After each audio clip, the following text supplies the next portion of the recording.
brothers ambushed by a manimal monster they thought was only a legend. He could have ripped the dog and me and my brother all apart. I felt like I was going to die. I thought he was just going to run over the top of me and kill me, and that'd be the end of it. A race of lizard creatures living under the streets of LA. They're coming up out of this drain, circling around like sharks. And I looked right in the same area. I saw 2 or 3 different things that looked like little shadows crawling. Up through the drains, into the walls, a family's own home, invaded. I was staring it in the eyes. It looked vicious. It looked really vicious.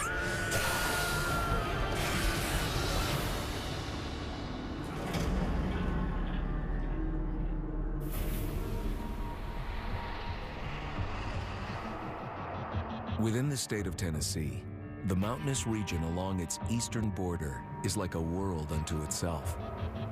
This is Appalachia, where smoky haze often blankets these mountains. It's a place where wildlife still roams free.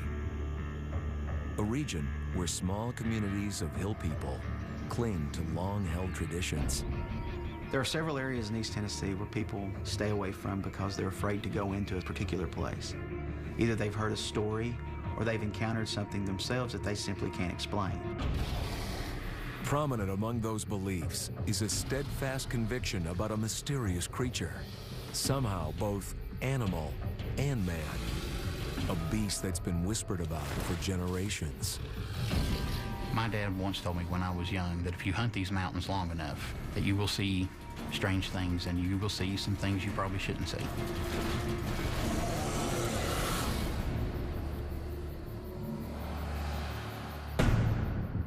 Its reputation in these hills is pervasive.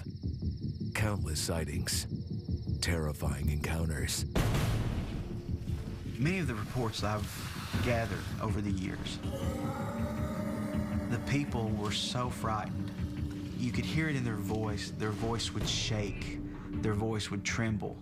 They would look at you with this fear in their eyes like, tell me, what is this? What this is has been debated at least as far back as the late 1800s. In 1878, there was an article in the Knoxville Daily Tribune. There was a doctor by the name of O.G. Broiler that had supposedly in his possession a captured Tennessee Wildman. So you see the Wildman, huh? An exhibition was arranged where the assembled viewed a creature, the likes of which they never imagined. My good lady, and welcome. I know you're familiar with the legend of the Tennessee Wildman. After a year of studying, researching, investigating, tonight in this tent, I am going to prove to you that the legend is in fact true. Gentlemen, my good lady, behold, the Tennessee Wildman.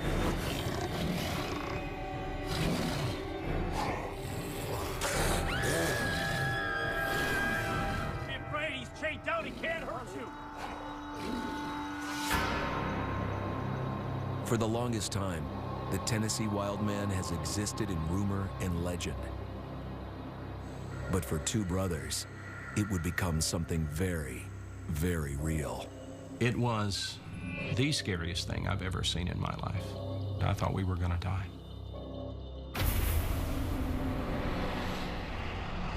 Just west of Knoxville, Tennessee, the small town of Rockwood sits secluded along the foothills of the Appalachians. Dr. Frank Epperson, a pastor, and Mark Epperson, a welder, are brothers 10 years apart. Their family moved from the city to Rockwood when the younger son, Mark, entered high school. That's when their mother began warning them about the woods. Mom was a Cherokee Indian, and she used to speak of such things as the Tennessee Wildman. My mother had warned both my brother and myself to stay out of the woods because there was a wild man that was dangerous, very dangerous. One night in December 1981, after a long day's work, The Epperson brothers were at their mother's mountain cabin, settling in for Sunday supper. Hope you boys are hungry. Looks delicious, Mom. Smells delicious, Mom. So what about those dogs? Joe's dog too? Lately, the hills were filled with talk of a predator on the loose. Somewhere in the time frame of December 1981, there were a rash of reports that animals were missing. Just up and disappeared from the yard. Well, whatever it was big. It was loud. It was as big as a bear. Things moving around in the yard, trash being turned over. We did not expect this type of activity. And then all of a sudden, these things start happening. What is that? No, he's barking at something. Somewhere around 7 o'clock, we heard something outside of the house. And it was a noise like something had fallen over. There was a dog that we had, and he began barking. It was a bark that I never heard from him before. He wanted to hide, and that was not our dog. He's barking at something. I'm gonna check it out. Well, now, I'm coming with you. When I realized that someone was on our property, I reached for my pistol and I put it in my belt. Be careful.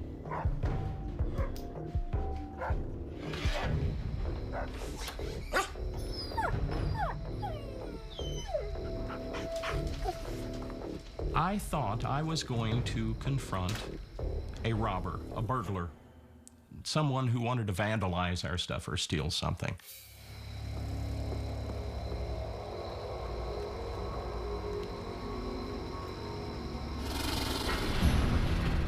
If it was only a burglar, the brothers might have been lucky.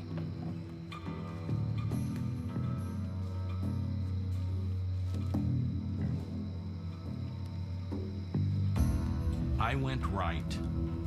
My brother went left. I went around the back of the house and up the side of the garden to the wood line.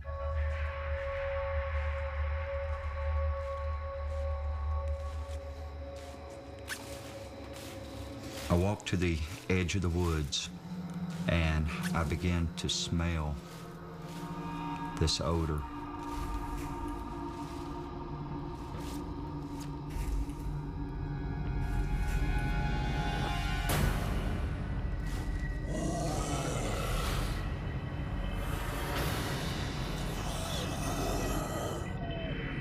This creature was holding this dog in his hand,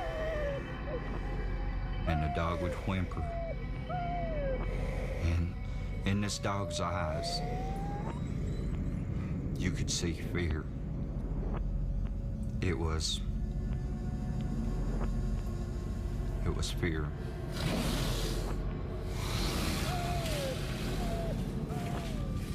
The thing turned and ran. I thought of my brother. Frank. It was coming toward him. Frank! Frank! Frank! Frank! Frank! Frank! I have something coming toward you! I saw something.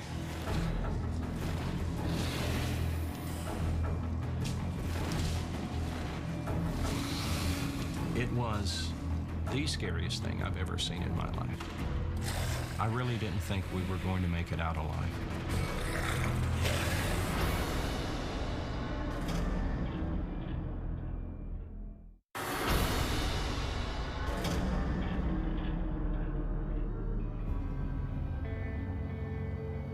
In the mountains of eastern Tennessee, generations have passed the story of a half-man, half-beast roaming the woods.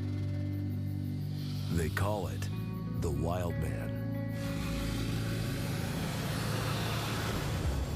Some say the bipedal beast is a relative of Sasquatch, though it differs in key ways. It's not as large as the Sasquatch. It is possibly even not as much hair, not as broad-shouldered, a little bit smaller in stature. Some believe that the Wildman and Bigfoot may even be enemies, battling for remote territory in the Appalachian Mountains. I believe the Tennessee Wildman is very territorial. And I believe that is very important in understanding why they get violent. They throw rocks, they yell, they scream, they shake trees. Yeah, I believe if they wanted to hurt someone, they really could. One winter night in 1981, Mark Epperson and his brother Frank had gone outside to investigate a prowler. When the two split up, Mark found himself face to face with a mammoth he-monster. It was covered with hair, it smelled, and it was very large. Very large.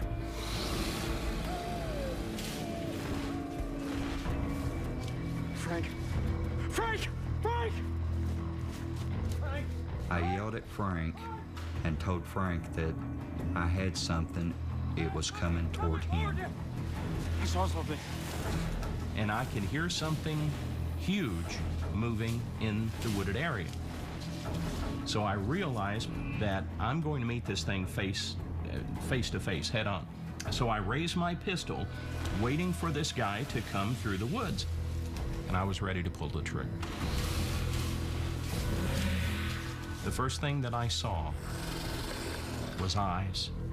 They looked like lights. They looked to me as if they had their own intensity. And I realized at that point that I was facing something that I had never imagined. This is a monster. It's hideous. It's almost waiting for me. You know, the thought came to me, does this thing know that I'm armed? Is it possible that he knows that, you know, that he has an intelligence about him? The creature glares at the two brothers. Then suddenly, what sounds like a war cry. It let out a scream that would scare anyone, make anyone's hair stand up. I knew then that this thing was coming. It was in my mind, shoot or don't shoot. Now is the time. He took a step to lunge toward me, and that's when I shot my pistol twice. And then he backs up and screams. It reminded me of a siren on an ambulance. It was screaming at me.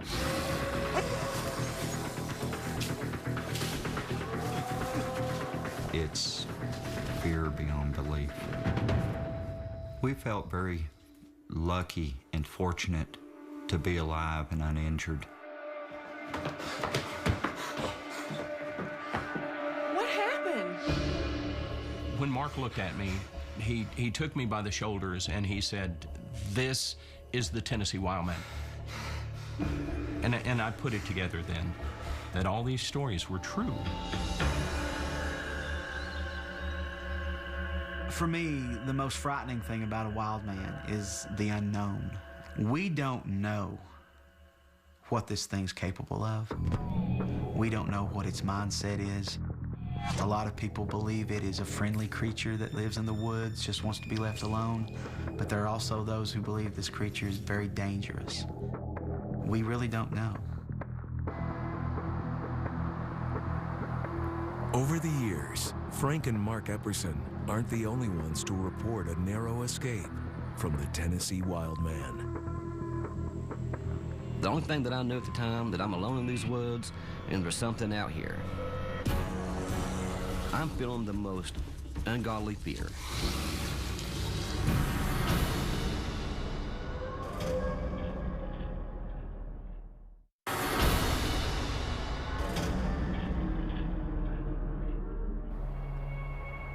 In the southern Appalachian Mountains, tales of a wild man beast troubling these hills have circulated for decades. The description concerning the Tennessee Wildman generally ranges from 7 to 9 foot, a mammoth-sized body, very strong, muscular build. Their hair color ranges from a charcoal black to a reddish-orange tint with black. The big, large eyes, some people will say the fiery red. Is it a hybrid of some sort, a brand new species that we don't know? Whatever this is certainly something completely different. They can be either a prehistoric man that has somehow survived throughout time without being discovered. We have the idea that they are indeed just another higher form of ape. We don't really know where these creatures come from. We don't know their origin. But there's evidence about where they're living now and how they react when someone treads on their turf. 150 miles northeast of Rockwood, the Appalachian town of Johnson City, Tennessee, brushes up against the Cherokee National Forest. Miles of streams twist and turn through these secluded hills and hollers. This area would be a perfect breeding ground for creatures or monsters, in my opinion, just for the fact of the isolation. You don't have a whole lot of pockets of population. You have areas and miles of woods and cliffs and caves. There's an unbelievable underground cave network here. A perfect environment for a cryptic creature to hide. The night that I went up to the cliffs and seen the Tennessee Wildman, it was the scariest night of my life. I can still think about it today and get chill bumps. Growing up, cousins Rob Phillips and Randy Sparks spent a lot of time outdoors, especially at the nearby Watauga Cliffs. We always heard stories from different people that says they experienced things at the cliffs, but as many times that we've been up there, at this time, we've never experienced anything. One Saturday night in 1997, the cousins were trying to decide how to spend the evening. Hey man, what do you want to do tonight? I don't know. You know what I was thinking? We go up to the cliffs, man, the cliffs. When Randy mentioned going up to the cliffs, I was kind of hesitant about going up there because it was getting dark. It had been raining, it was wet, kind of muddy, and I wasn't real crazy about going up there. Girls might be skinny dipping in the river down there. Raining, it's gonna be muddy. Oh, come on, you're scared of the cliffs? Ooh, the big scary cliffs. Yeah, girls, skinny dipping, let's go. All right. Let's go do it. Randy managed to convince Rob, and soon the cousins were on foot, trekking deep into the forest. I'm telling you, man, all you gotta do is go down there to the cliff, have a couple beers, and it's gonna be a good time. The girls are down there. Of course, Randy's teasing about, the Tennessee Wildman up there. And he kept on, and I kept asking him to quit. And he just kept on teasing about it and teasing about it. 2 B's. You got beers and babes, man. As he was joking, we heard this just scream. It was a horrible sounding scream. It wasn't human, and it wasn't an animal. It was a very ear-piercing scream. The joking had stopped. We looked at each other in fear.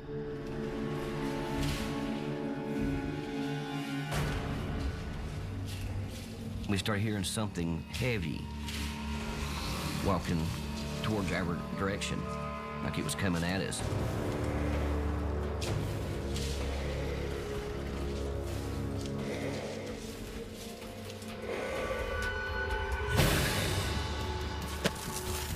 And we take off running.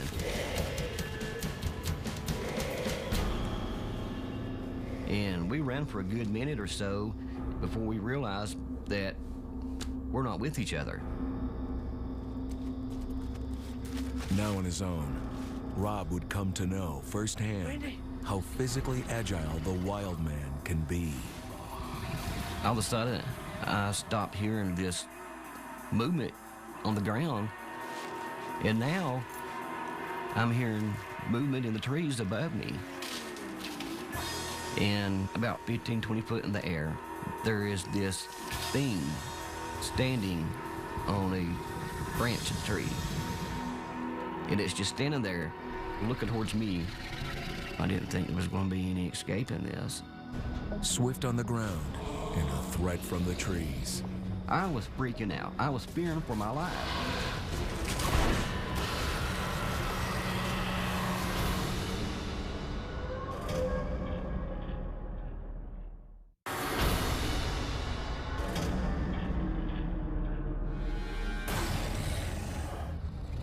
In Tennessee on a cool September night in 1997, Rob Phillips and Randy Sparks were hanging out at a popular recreation spot, the Watauga Cliffs.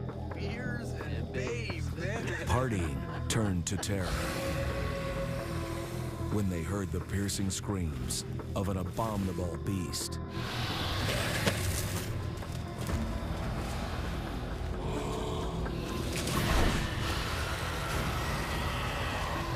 I took off like a bat out of hell. I took off and I ran. I ran for my life.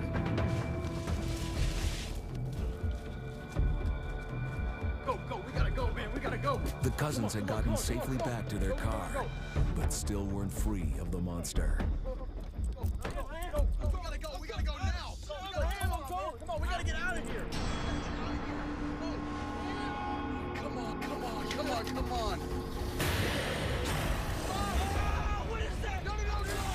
And at that point, I realized that I am looking directly at the Tennessee Wildman.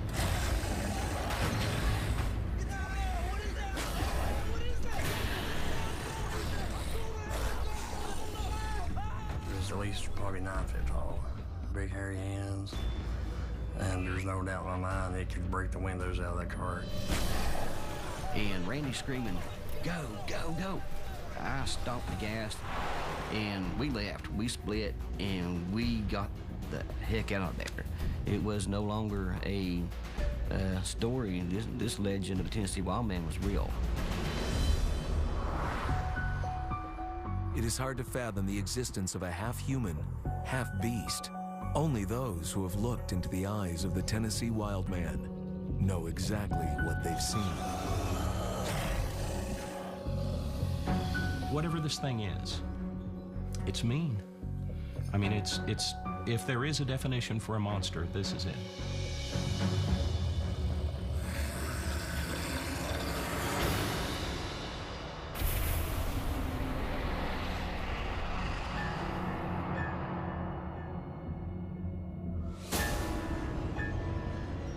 Los Angeles, California.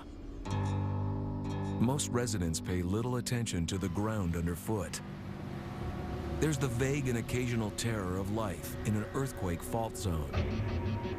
Yet some say a threat of an entirely different kind lurks under these streets.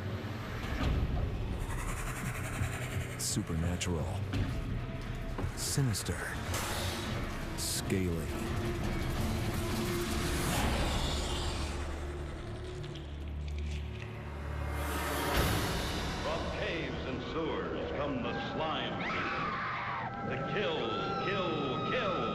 It sounds like a monster dreamed up in Hollywood.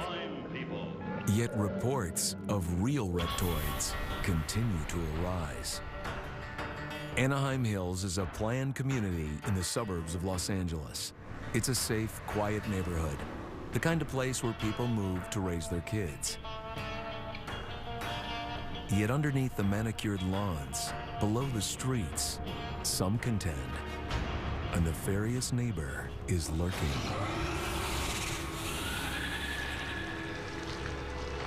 Growing up, I had never heard of anything like a reptoid. I'd never heard of anything underground or living underground. I never believed reptoids existed until that night, and it definitely made a believer out of me. Angelique McQueen lives in Anaheim. This busy, no-nonsense mom with 2 kids has built an unusual career for herself as a boxing manager. My son loves boxing, and because it's such a shady kind of industry, I decided that if he was going to be involved in it, then I should know everything I can find out and be there for him and advise him in that, protect him. Angelique never met a challenge she couldn't overcome.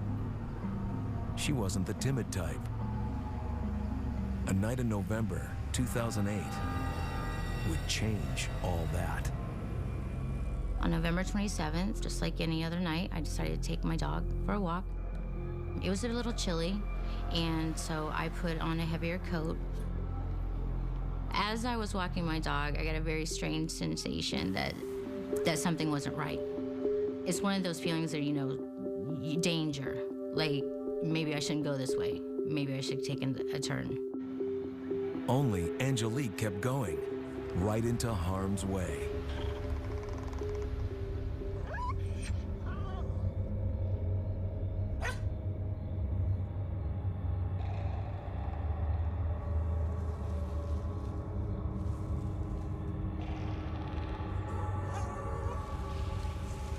I look over down in the drain. I notice something.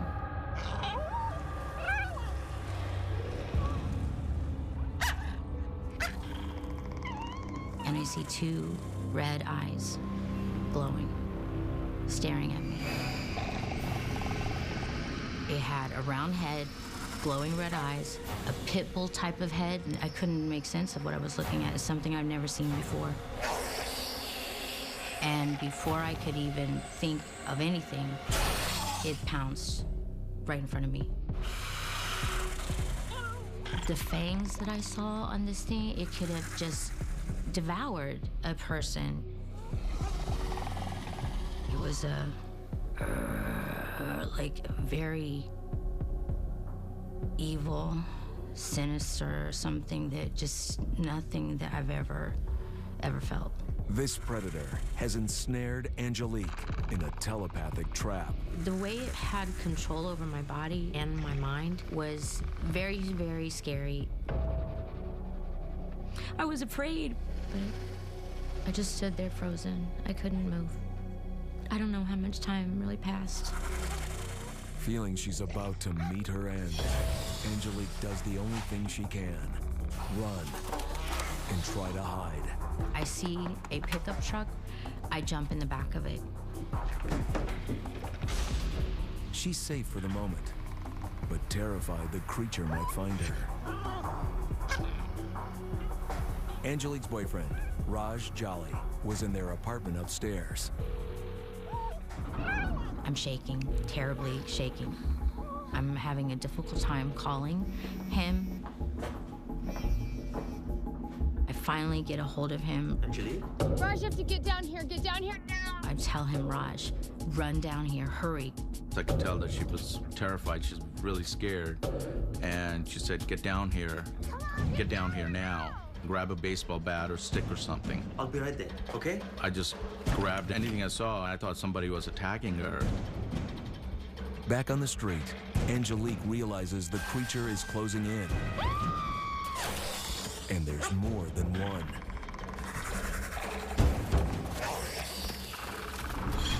I was panicked. I was scared to death.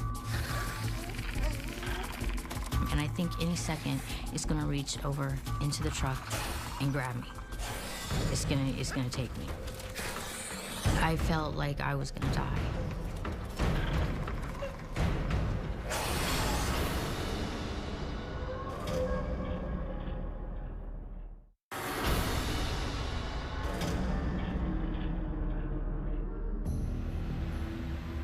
In Southern California, rumors about a lost race of lizard people, known as reptoids, living in colonies below the streets. Under cover of darkness, they emerge to hunt. One theory for the reptoids is that they might be a surviving relic population of survivors from the Jurassic era, dinosaurs in other words, that over millions of years have shrunk in size, developed intelligence, and today we have what we call the reptoids. We do have evidence of animals believed to have become extinct that actually didn't become extinct. A classic example is the coelacanth, which is a large fish, an example of which was caught off the coast of South Africa in the 1930s. It was believed to have become extinct millions of years ago. With that in mind, I don't think it's impossible that other creatures from the Jurassic era might have survived as well. Theories about the reptoid survival often target areas in Southern California, especially Los Angeles. In Anaheim, California, one November night in 2008, Angelique McQueen was walking her dog when she found herself face to face with lizard-like creatures emerging from the sewer drain. They're coming up out of this drain, circling around like sharks. Being right there was the most terrifying experience I've ever had in my whole life.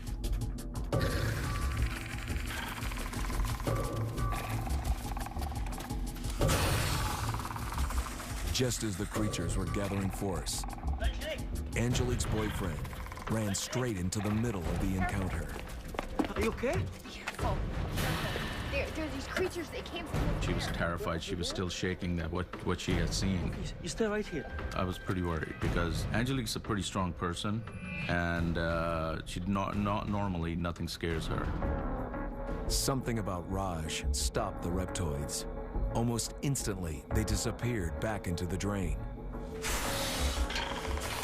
Are these creatures highly tuned to pheromones, attracted to some, taking flight from others? I saw not one, but 2 or 3 different things that looked like little shadows kind of crawling. And as it stood up, it's a pretty big, scary looking animal with big teeth. We both heard the growl. Like a weird growl, like a big animal.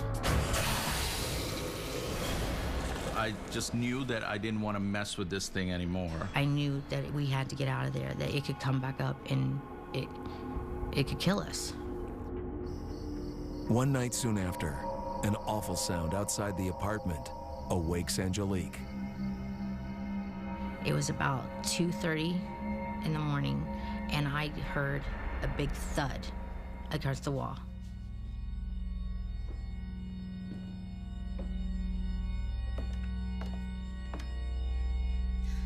And I see this massive amount of tissue and blood dripping down the wall.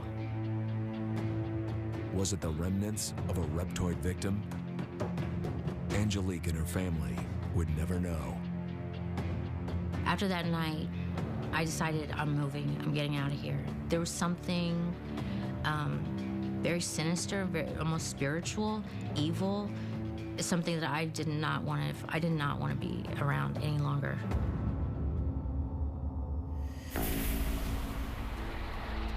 "80 miles northeast of Anaheim, the town of Apple Valley, California rests at the foothills of the San Bernardino Mountains. Big skies, clean air, and low crime make it a desirable place to live. And yet, perhaps not so safe after all. I never believed reptoids existed until I saw one for myself playing with my daughter.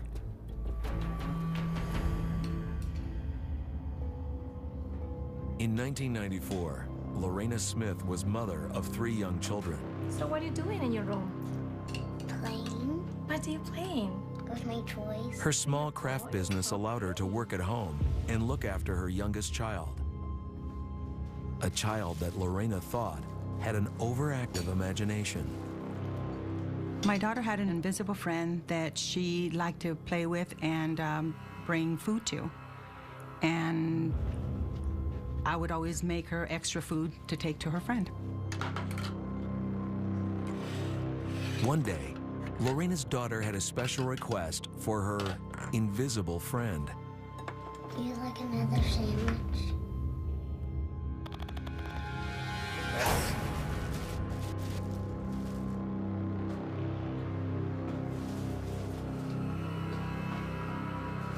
And she came back and said, my friend's still hungry. Can you make a couple more? Okay. It's ready. And I made her a couple more and followed her to the room to find out where she was putting the sandwiches, because I knew she couldn't have eaten all of them. And I saw through the side door that she handed the sandwich to her friend in the closet. Here you go. Do you want some more food? And I saw a little hand reach out with little claws and reach out for the sandwich. I was in shock. What is that? Because I didn't know what it was. Who are you talking to? But I knew that something grabbed the sandwich. I didn't know what I was seeing. Oh my God. Let's go, let's go. My brain couldn't understand what was going on. You know, what did I see? I just wanted to run.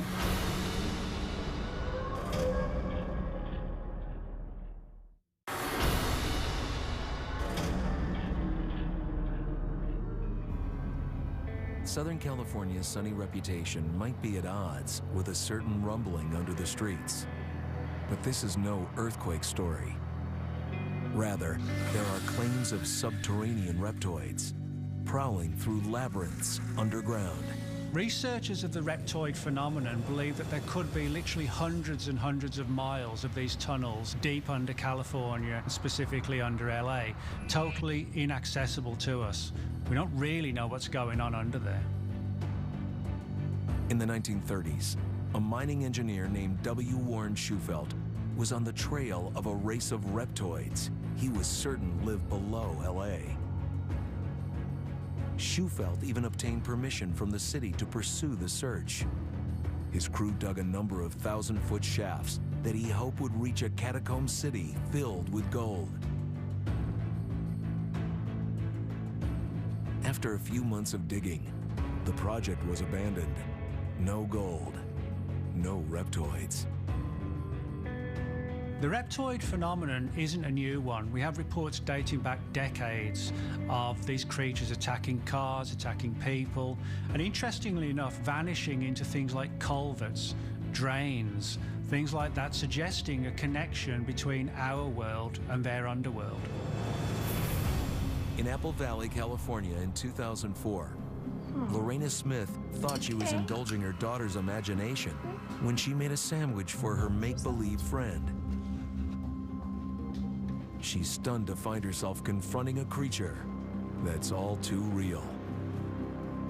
I walked into the room and my daughter was just sitting there watching it eat. I picked up my daughter because I was scared. Who are you talking to? And I looked to see what it was going to do or where it was going to go, and a hole, you know, in the closet opened up. Oh my God. And it jumped right in, closed up, and it was gone. Let's go, let's go. I know that I was scared, not only for myself, but for my daughter, because she was playing with this thing, feeding it. Lorena barricaded the closet and moved her daughters to her room. One night, while the kids were asleep, she heard something deep within the wall.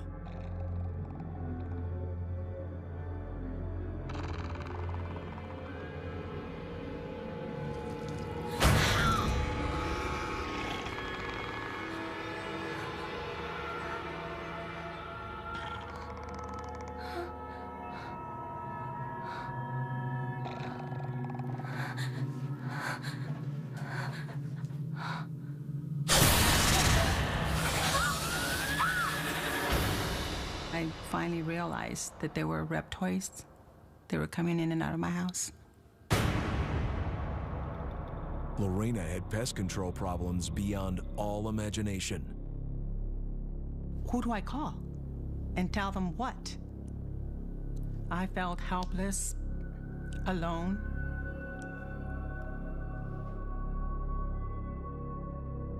So she kept silent. Yet the next morning, someone had already found her.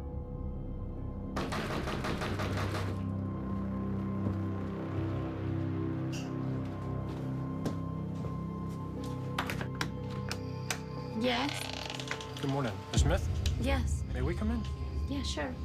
There was 3 military men out the door asking me questions on what I saw and did I tell anybody about what I saw. And when I asked them, what is it? They said it was something that escaped from their lab. So it's very important that you don't tell anybody. What is it? What? I'm not at liberty to tell you at this moment right now. The visit from these military men left Lorena baffled. While some believe these creatures are remnant dinosaurs, another theory, far more sinister, claims they are extraterrestrials, hunting for breeding partners. Most of the reports involving the reptilians are generally reported by women, and there's very often a sexual component to these stories. This has given rise to the whole idea of the creation of half-breed species and things like that. A few nights later, something appeared again in Lorena's home. I was in bed, and when I woke up, because I felt something, I felt the blankets moving. This time, there was nothing shy about this large, wrathful reptilian.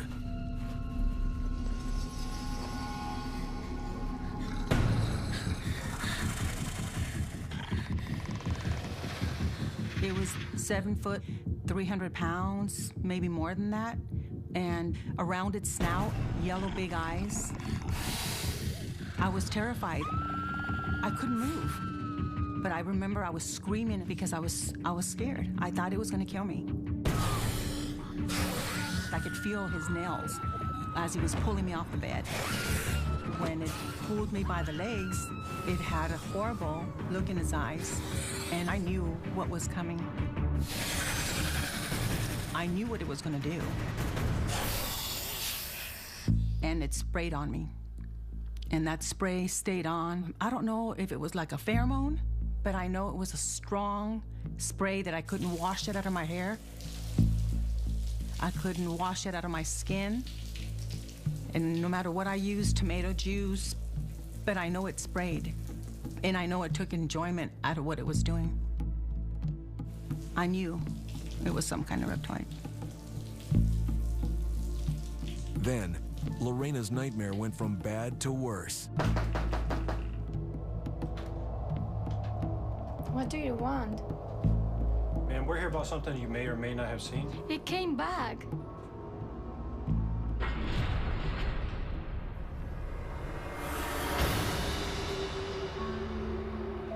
She was abducted to some sort of military facility. By all appearances, it's underground. I just remember lying on a hospital bed. There was a man in a lab coat that was taking samples.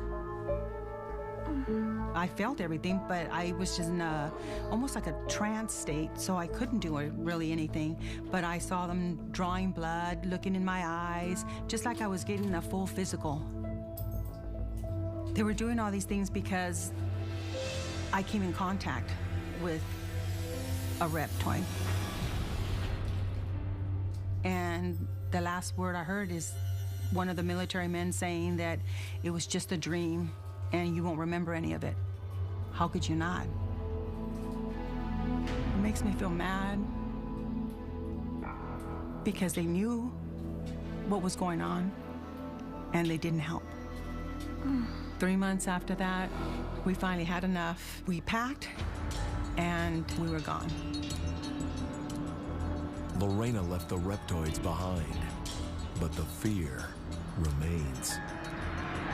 The scariest part of being in the presence of one of those creatures was not knowing what they were going to do to you or what their capabilities were. They are real. The government knows about it, but they do nothing. I think they were doing experiments, or one of their experiments got away, and it happened to be at my house. It's still as if it were yesterday. Always afraid that they might come back.